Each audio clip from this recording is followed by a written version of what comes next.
Radioline News Update. Brought to you by Joy Alucas, world's favorite jeweler. London നഗരത്തിലെ ഏറ്റവും വലിയ jewellery showroom 1 and 2 Carlton Terrace, Green Street, London. നമസ്കാരം, lime news അപ്ഡേറ്റിലേക്ക് സ്വാഗതം.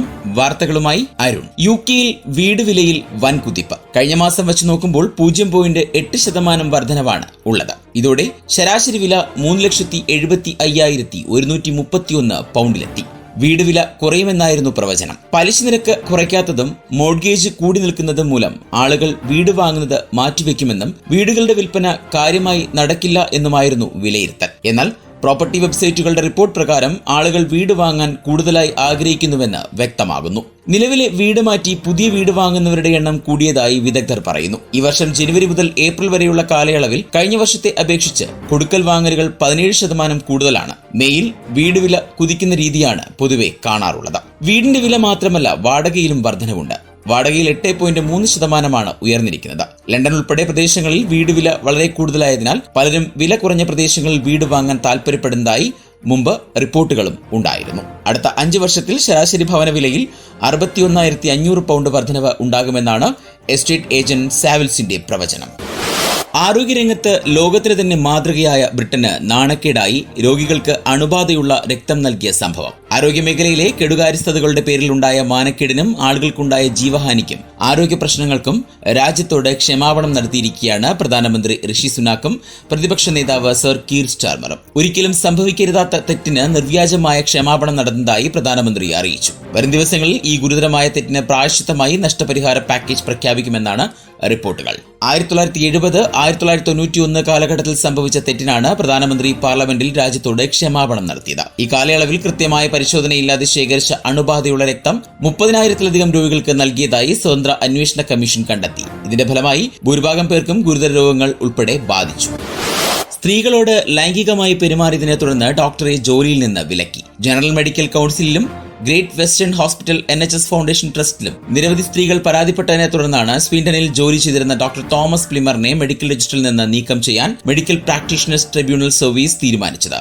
നിരവധി ആരോപണങ്ങളാണ് ഇയാൾക്ക് നേരിടേണ്ടി വന്നത്. മിക്കവാറും ആരോപണങ്ങളുടെ ഉത്തരവാദിത്വം ഡോക്ടർ ഏറ്റെടുത്തതായി ആണ് പുറത്തുവരുന്ന റിപ്പോർട്ടുകളും. രോഗിയുമായി തുടർച്ചയായി ഉണ്ടായ അനുചിത പ്രവൃത്തികളെ തുടർന്ന് ഒട്ടനവധി ആരോപണങ്ങളാണ് ഇയാൾക്കെതിരെ ഉയർന്നു വന്നത്. ഒരു സ്ത്രീക്ക് അശ്ലീല വീഡിയോ അയച്ചതായുള്ള കുറ്റവും ഡോക്ടർ സമ്മതിച്ചിട്ടുണ്ട്. ഇതുകൂടാതെ ജോലി സമയത്ത് സഹപ്രവർത്തകയുമായി ഇയാൾ ലൈംഗിക ബന്ധത്തിൽ ഏർപ്പെട്ടതായും ആരോപണങ്ങളുണ്ട്.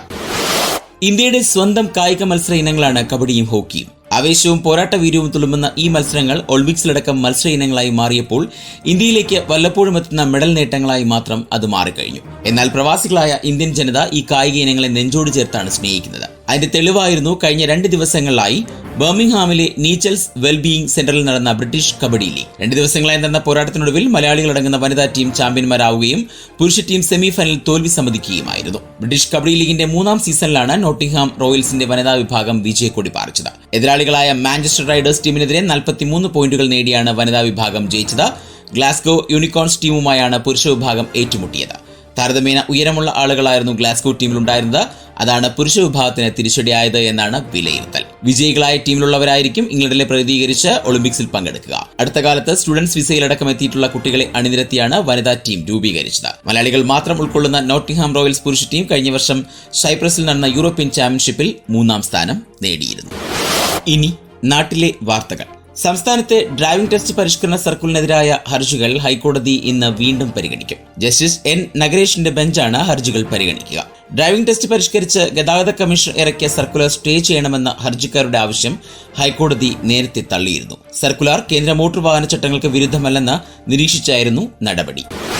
നടൻ മോഹൻലാലിന് പിറന്നാൾ സമ്മാനവുമായി സംസ്ഥാന ടൂറിസം വകുപ്പ്. പ്രശസ്തമായ കിരീടം പാലത്തിന്റെ നവീകരണം അവസാന ഘട്ടത്തിലാണെന്ന വിശേഷം പങ്കുവച്ചുകൊണ്ട് മന്ത്രി PA മുഹമ്മദ് റിയാസ് ആണ് ഇക്കാര്യം അറിയിച്ചത്. കിരീടം പാലത്തെയും വെള്ളായണി കായലിന്റെ മനോഹാരിതയെയും ആസ്വദിക്കാൻ സാധിക്കുന്ന വിധത്തിൽ സിനിമയുടെ ദൃശ്യങ്ങളും മനസ്സിലേക്ക് ഓടിയെത്തും വിധം നടപ്പിലാക്കുന്ന പദ്ധതിയുടെ നടപടിക്രമങ്ങൾ അവസാന ഘട്ടത്തിലാണെന്നും മന്ത്രി ഫേസ്ബുക്കിൽ കുറിച്ചു.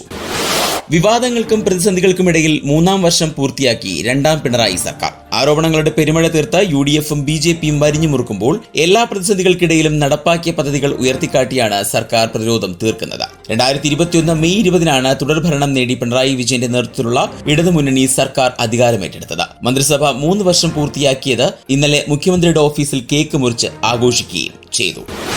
ഇനി സ്പോർട്സ് വാർത്തകൾ. ഇംഗ്ലീഷ് ഫുട്ബോൾ ക്ലബായ ലിവർപൂളിന്റെ പുതിയ പരിശീലകനായി ആർണ സ്ലോട്ടിനെ പ്രഖ്യാപിച്ചു. യൂർഗൻ ക്ലോപ്പിന്റെ കീഴിൽ ക്ലബിന്റെ അവസാന മത്സരം നടന്ന് ഒരു ദിവസം പിന്നിടുമ്പോഴാണ് പുതിയ പരിശീലകനെ ക്ലബ്ബ് ഔദ്യോഗികമായി പ്രഖ്യാപിക്കുന്നത്. ജൂൺ 1 മുതൽ 45-കാരൻ ക്ലബിന്റെ പരിശീലകനായി തുടരും. 9 വർഷത്തെ സേവനത്തിന് ശേഷമാണ് ക്ലോപ്പ് ആൻഫീൽഡിൽ നിന്ന് പടിയിറങ്ങുന്നത്.